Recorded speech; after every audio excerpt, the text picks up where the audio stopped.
আসসালামু আলাইকুম, Labanya's cooking and ব্লগে সবাইকে স্বাগতম। আমি আপনাদের জন্য আজকে একটা মজাদার রান্না নিয়ে চলে এসেছি।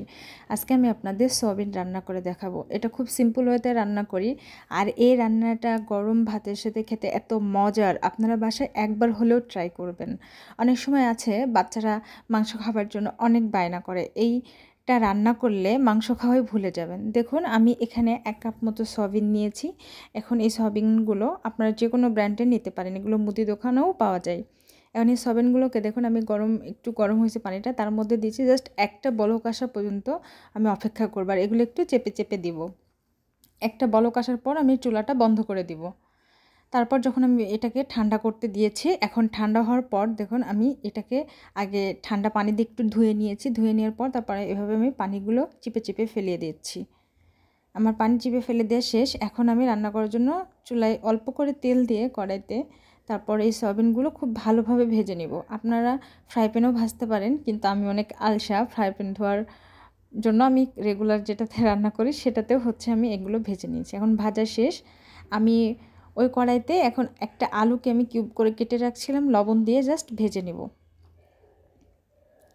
আলু ভাজা শেষ। এখন আমি রান্নার জন্য চলে এসেছি। দেখুন আমি এখানে 2টা এলাচ, 2 টুকরো দারচিনি আর অল্প একটু তেজপাতা দিয়েছি। এখন দিয়ে দিব 1 কাপ মতো পেঁয়াজ। পেঁয়াজের পরিমাণটা আপনারা একটু বেশি করে দিবেন।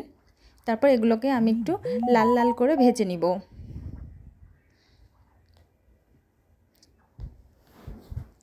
এখন আমি এটার মধ্যে লবণ দিয়ে দিব। লবণ দিয়ে তারপরে এখানে আমি 1 চামচ আদা আর 1 চামচ রসুন পেস্ট দিয়ে দিয়েছি। এখন আমি এটা কাঁচা গন্ধটা যাতে চলে যায় তার জন্য আরেকটু নেড়ে নেব। এখন এর মধ্যে দিয়ে দিয়েছি 1 চামচ হলুদ গুঁড়ো, 1 চামচ মরিচ গুঁড়ো। ঝালটা আপনারা আপনাদের পরিমাণ অনুযায়ী কম বেশি করে নিতে পারবেন। আর দিয়ে দিয়েছি ধনিয়া গুঁড়ো আর জিরা গুঁড়ো। এখন আমি মশলাটাকে খুব ভালো করে কষিয়ে নিব। অল্প করে করে পানি দিয়ে দিয়ে আমি মশলাটাকে কষিয়ে নিয়েছি। এখন এর মধ্যে আমি দিয়ে দিব একটা টমেটো কিউব করে কাটা।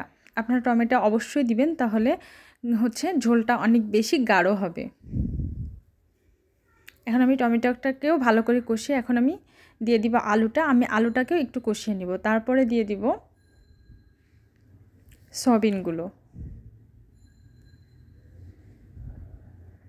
এই যে আমি আলুটাকে কষানোর পর একটু সামান্য পানি দিয়েছিলাম কষানোর জন্য, তেলটা উঠে আসার পর আমি সয়াবিন দিয়েছি। এখন আমি সয়াবিন দিয়ে এটাকে খুব ভালো করে নাড়াচাড়া করে আরও কিছুক্ষণ কষিয়ে নিব। এখন আমার কষানো শেষ। এখন আমি এটার মধ্যে গরম পানি অ্যাড করে দিব। আপনারা অবশ্যই গরম পানিটা দিবেন, তাহলে টেস্টটা অনেক ভালো আসবে। এখন আমি ঢাকা দিয়ে এটাকে 3 মিনিট রান্না করে নিব।